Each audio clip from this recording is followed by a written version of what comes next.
Şöyle birkaç sahne hayal etmeni istiyorum. İki kişi düşün, ikisi de aynı hukuk fakültesinde okuyor, aynı amfilerde ders dinliyor. Aynı hocalardan eğitim alıyor. Yıllar geçiyor, birisi milyon dolarlık davalara bakan, ismi gazetelere çıkan bir avukat oluyor.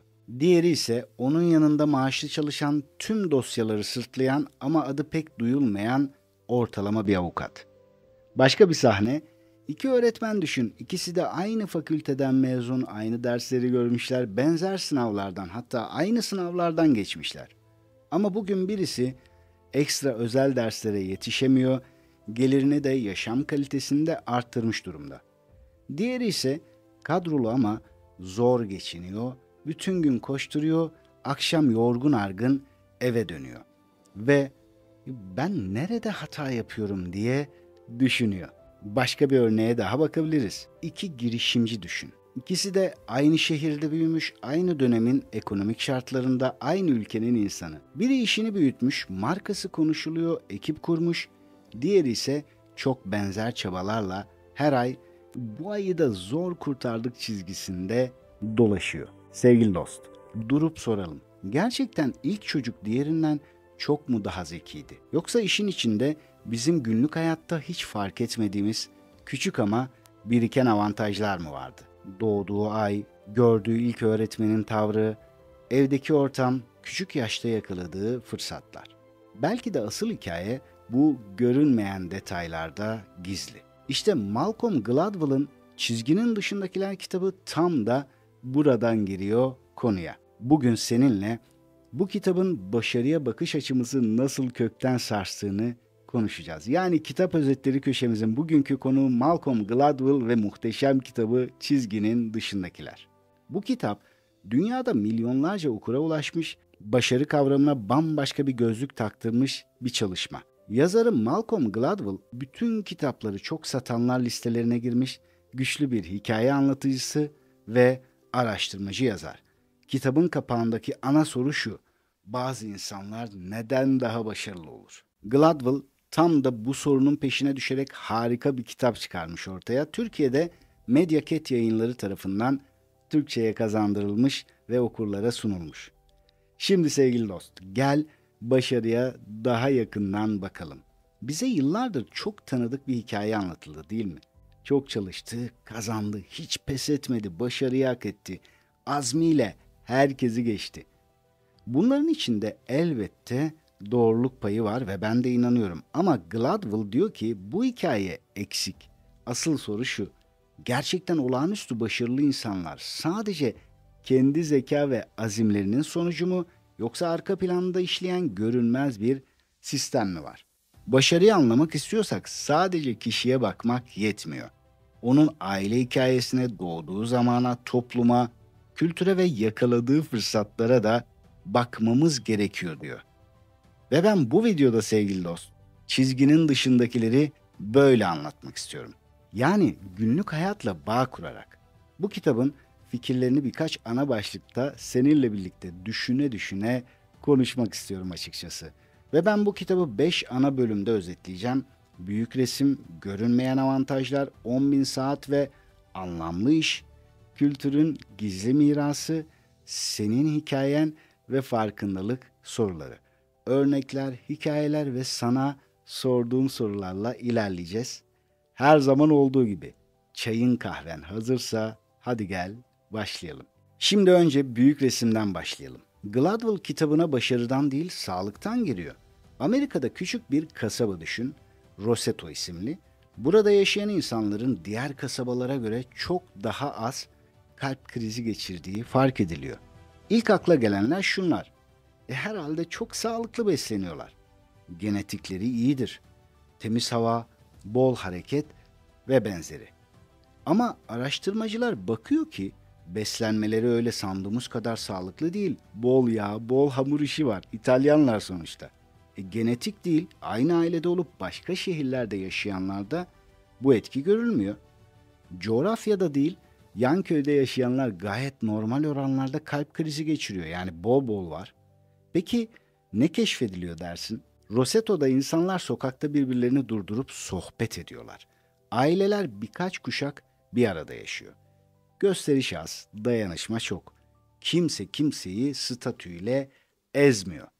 Yani onları koruyan şey tek tek bireylerin aldığı kararlar değil, kurdukları topluluk kültürü. Gladwell burada çok önemli bir soru soruyor. Madem sağlığa baktığımızda bağlamı kabul ediyoruz, başarıya baktığımızda neden hala her şeyi sadece kişisel karaktere yüklüyoruz? Buradan yavaş yavaş başarının görünmeyen tarafına geçiyoruz işte. Kitabın en çarpıcı örneklerinden biri Kanada'daki hokey oyuncuları. Yani doğduğu zamana geçiyoruz. Üst düzey liglere giren oyuncuların doğum tarihleri incelendiğinde tuhaf bir tablo ortaya çıkıyor. Oyuncuların büyük kısmı Ocak, Şubat, Mart doğumlu. Yani yılın son aylarında doğanlar neredeyse yok. Peki neden? Çünkü çocuk liglerine girebilmek için kesim tarihi 1 Ocak. Antrenörler en iyileri seçerken doğal olarak biraz daha iri, daha hazır görünen bu çocukları seçiyor. Onlar daha iyi takımlara gidiyor, daha çok idman yapıyor, daha iyi koçlarla çalışıyor. Ve küçük başlangıç farkı yıllar içinde uçuruma dönüşüyor. Bu mekanizmaya matta etkisi deniyor. Özetle şu, olanın daha çok olur, olmayanın elindekiler de gider. Sevgili dost, bu sadece hokeyde değil, okullarda, iş hayatında, kariyer yolculuklarında da aynı. Sınıfta en çalışkan, en zeki etiketi verilen çocuk çoğu zaman gerçekten farklı doğduğu için değil, küçük bir başlangıç avantajı, biraz daha olgunluk, biraz daha hazır olması yüzünden öğretmenlerinin ilgisini çekiyor. Sonra ne oluyor? Ona daha çok soru soruluyor, daha çok ödev veriliyor. Aile bu çocuk zeki diyerek ekstra destek sağlıyor. Zamanla gerçekten daha başarılı hale geliyor. Diğer çocuk ise idare eder etiketiyle yola devam ediyor. Şimdi senin hikayene bakalım. Sen hangi ayda doğdun? İlk öğretmenin sana nasıl davrandı? Küçükken sen zekisin, sen yaparsın mı dendi? Yoksa aman idare etsin yeter mi? Belki bugün hala taşıdığın bazı etiketler sadece o küçük başlangıç farklarının gölgesinde oluştu. Tabii şunu eklemekte fayda var. Tüm bunlar başarılı olman, daha yüksek standartlarda bir hayata ulaşman için asla engel değil. Ben okul hayatımda son derece ortalama bir öğrenciydim. Hiçbir zaman parlak bir öğrenci değildim. Ama öğrenmeye, araştırmaya her zaman değer verdim. Yani kitapta anlatılanlar tabii ki çok önemli konular. Tabii ki hepsi geçerli. Lakin buradaki ikinci örnek seni tanımlıyorsa, yani çok zeki bir öğrenci değildin, öğretmenlerin iltifat etmiyorduysa vesaire, bu senin hayat boyu başarısız olacağın anlamına kesinlikle gelmiyor. Gelelim herkesin ağzına dolanan o ünlü kavrama, 10.000 saat kuralı. Gladwell, Berlin'deki bir müzik akademisinde keman öğrencileriyle yapılan araştırmaya aktarıyor. Ben çok beğendim, çok önemsedim burayı. Öğrenciler 3 gruba ayrılıyor. 1. Dünya çapında solist olma potansiyeli olanlar. 2. İyi orkestra müzisyeni olacaklar. 3. Keman öğretmeni olacaklar. Hepsine şu soru soruluyor. Şu ana kadar toplam kaç saat keman çalıştın? Sonuç net. Zirveye oynayanlar yaklaşık 10.000 saat, orta seviye olanlar 8.000 saat civarı, en alttakiler 4 ila 5.000 saat. Yani fark doğuştan bir deha değil, çalışma miktarında ve daha da önemlisi çalışma fırsatlarında belki de. Gladwell bu fikri Beatles ve Bill Gates üzerinden somutlaştırıyor. Beatles, dünyaca ünlü olmadan önce Hamburg'da günlerce, gecelerce sahneye çıkıyor. Günde 8 saate varan performanslar sergiliyor. Yani yıllarca sahnede 10.000 saat biriktiriyorlar. Bill Gates o dönem için inanılmaz bir ayrıcalıkla çok genç yaşta bilgisayara serbest erişim elde ediyor. Yıllarca kimsenin sahip olmadığı bir özgürlükle okul laboratuvarında sayısız gece kod yazıyor. Mesaj çok net. Sadece yetenek yetmiyor. Yetenek artı disiplin artı o disiplini uygulayabileceğin binlerce saatlik fırsat yan yana gelmeden çizginin dışındaki başarılar pek ortaya çıkmıyor. Burada sana bir soru sormak istiyorum. Şu anda hayatında hangi becerinin 50. saatindesin? Hangisinin 500. saatindesin? Ve hangisini gerçekten 10.000 saate taşımak istiyorsun? Belki de mesele bende yetenek yok değil, o yeteneği uzun vadede besleyecek ortamı ve zamanı kendine henüz hazırlamamış olman, yani kendine haksızlık etme. Devam et. Sonunda çizgi dışına mutlaka çıkacaksın. Kitapta beni en çok etkileyen temalardan biri de anlamlı iş konusu. Gladwell, Amerika'ya göç eden ailelerin hikayelerine bakıyor. Bazıları fabrikalarda ağır koşullarda çalışıyor, bazıları küçük terzihaneler, dükkanlar açıyor. Uzun vadede daha tatmin olmuş, daha iyi yerlere gelmiş insanların ortak noktası şu: sadece maaş ya da gelir için çalışmıyorlar. Anlamlı şeyler için çalışıyorlar. Bu da onlara birkaç avantaj getiriyor. Örneğin otonomi veriyor. Yani ne yaptığıma ben karar veriyorum diyorlar. Karmaşıklık sunuyor. Diyorlar ki zihnimi zorluyor, geliştirmeye zorluyor kendimi. Emek ödül arasında bağ kuruluyor. Yani diyor ki çabamın karşılığını az çok görebiliyorum. Yani öngörebiliyorum. İşte bu üçü birleştiğinde insanın içindeki motor bambaşka çalışıyor. Sabah işe gitmek eziyet olmaktan çıkıp bir şey inşa ediyorum duygusuna dönüşüyor. Şimdi senin yaptığın işe bir bakalım mı? Ne kadar söz hakkın var? İşin seni gerçekten büyütüyor mu yoksa sadece tüketiyor mu? Çabanla aldığın sonuç arasında net bir bağ görebiliyor musun?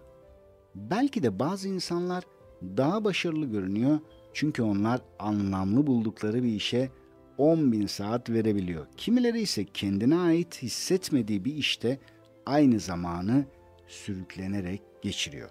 Burası çok önemli. Kitabın en vurucu kısımlarından biri de kültürel miras.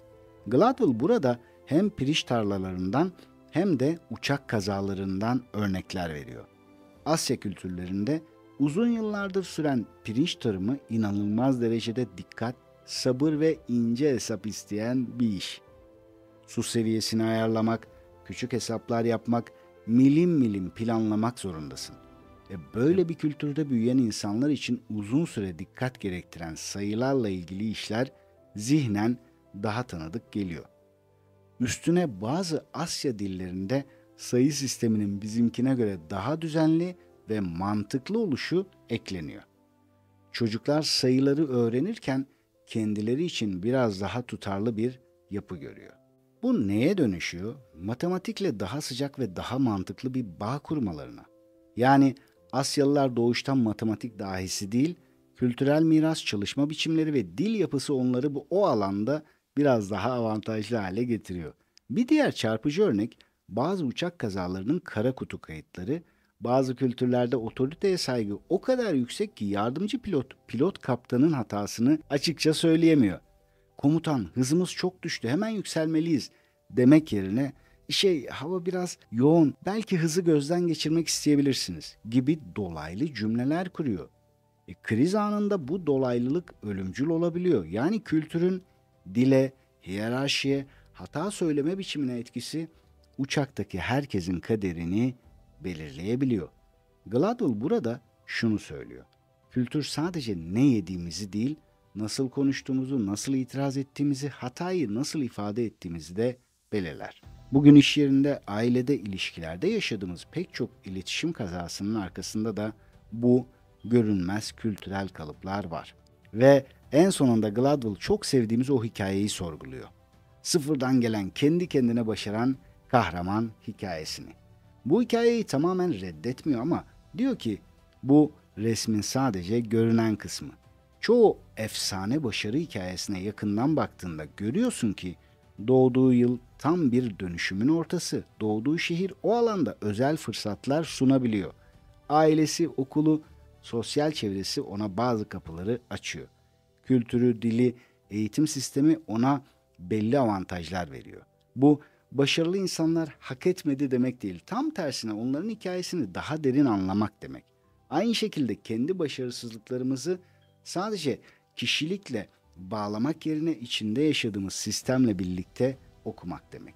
Sevgili dost, ben bu kitabı okurken içimden geçen cümle şuydu: hayatımda birçok şeyi sadece kişilik meselesi sanmışım. Kim niye disiplinli, kim niye çabuk vazgeçiyor, kim niye ışık hızıyla ilerliyor.